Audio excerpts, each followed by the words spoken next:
Yo, what's happening? It is your boy Mints, here for another exciting episode of MTJU-TV. And let's start things off with a guest video. Thank you to Osckar Mayer for this one.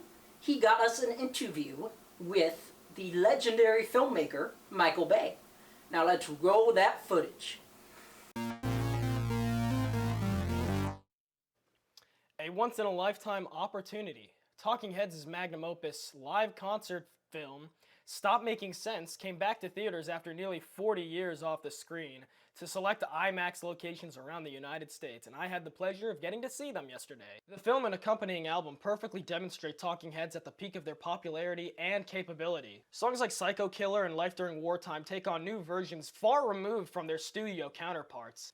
On top of this, every other song on the album is slightly, if not completely different than the versions on their respective studio albums. Psycho Killer, to start it off, is an incredible song done completely on acoustic guitar with backing tracks done on a boombox using a cassette tape that David Byrne plays at the start of the film.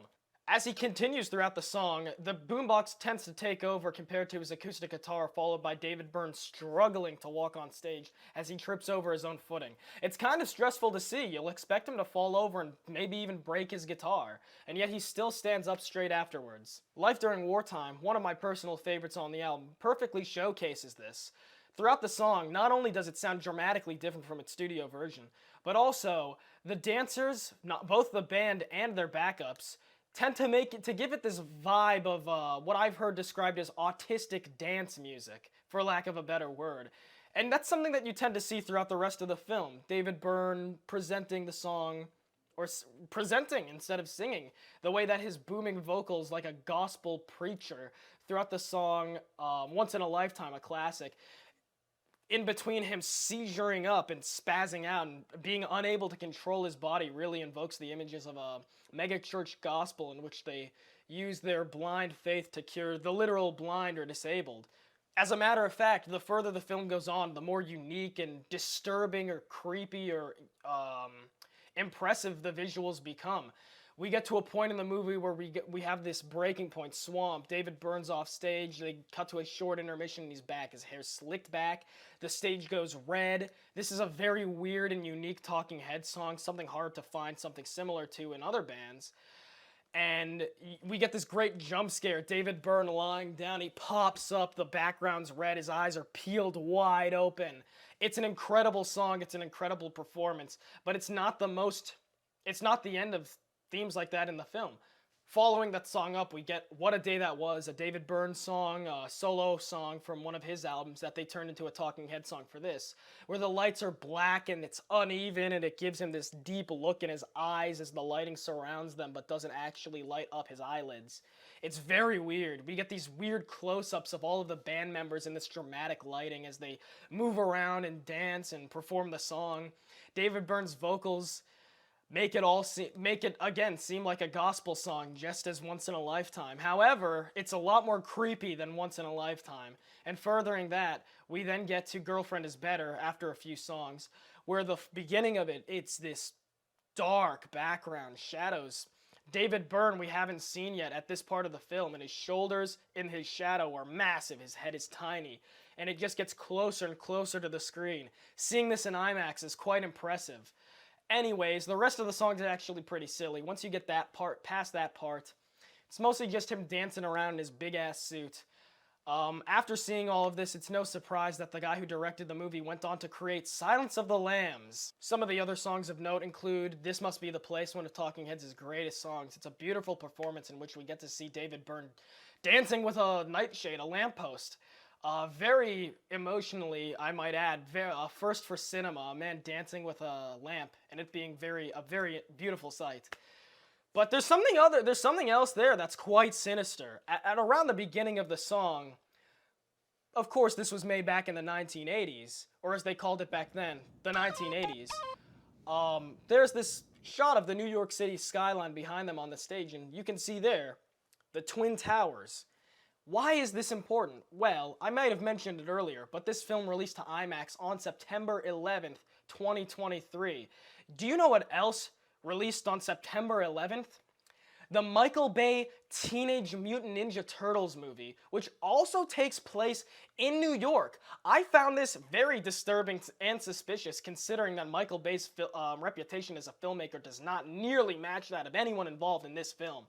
To investigate, I decided to call up Michael Bay on his phone number, which I won't get into the details on how I got it. I know a few people.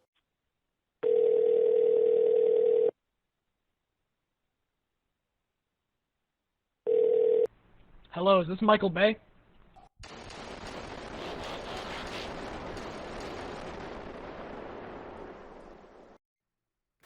Okay, so I guess we didn't really get to talk to Michael Bay that much, but well, it was still a good segment. And thank you to Oscar for that one. Now, next up, I got a little letter in the mail I'd like to show you.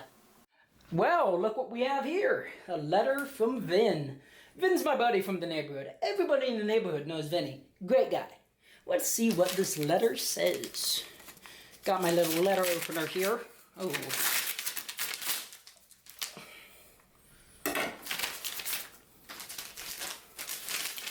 A little ripped up, but never hurt anybody.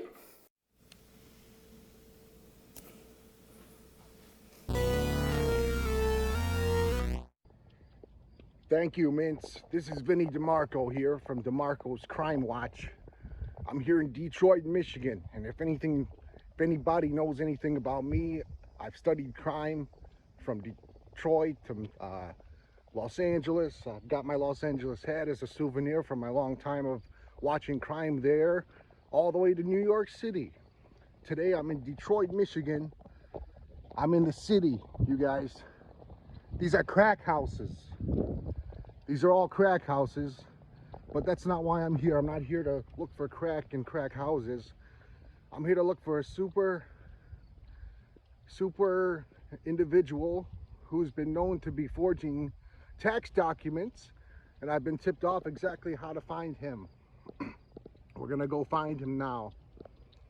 He says to be doing this out of a dumpster in the projects. So as I make my way down to the projects here, about a quarter mile or so, I'm going to tell you a little bit about myself. My name is Vinny DeMarco. Both my parents were killed when I was a young boy. They were coming out of a Peter Cetera concert, and they were shot in cold blood by a man named Laurie, cousin of the, but never brought to justice. If you're watching this, I'm going to seek compensation from you because of your cousin. Where is he? Just tell us where he is. Look. Look. Not even 2 minutes, and look how well I spot crime. Not even 2 minutes, and I've already found signs of crime in this crack neighborhood. Look, perfectly good child's toy here. Now if you'll notice down here, this one's been removed. This one's been stolen. It's completely detached. It's completely detached off of the seat here where a child would normally sit down and have fun on. But here, this Pokemon or whatever it's supposed to be here is perfectly intact. Why they left this one, I'm not entirely sure. Crime and criminals can be very unpredictable. We're almost to the projects. But yes, my mom and dad, they made pretty decent livings. Pretty decent money. Just walking out of a Peter Cetera concert, enjoying themselves, shot in cold blood, mind you, cold blood, by Mr. cousin of the. We're coming on to the projects now.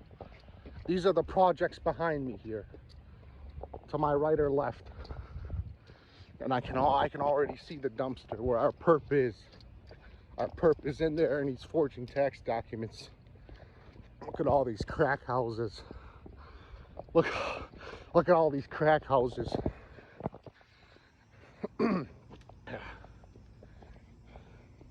I've been trained by the best. I've been trained by New York, Chicago, and Los Angeles police departments. And we're gonna catch this perp.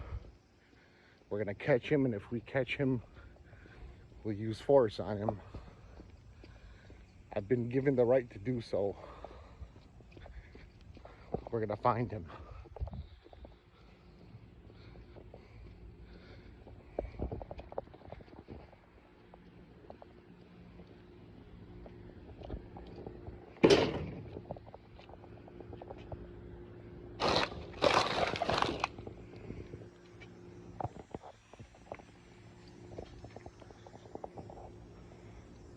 Okay, so it looks like our guy has moved along. There's no sign of him, but to be quite honest, I'll use searching through the trash for the actual authorities. No, ma'am. No, ma'am. I'm not a police officer. I don't work with them. I work because I like them. No, don't call them. Don't call them. Don't. Back to you, Mince. Oh man, that Vinny, what a character. He's a great guy from the neighborhood, and he's cleaning up the streets of Detroit, which is exactly what they need. And I got exactly what you need. That's right, today's Lucky Numbers, brought to you by me.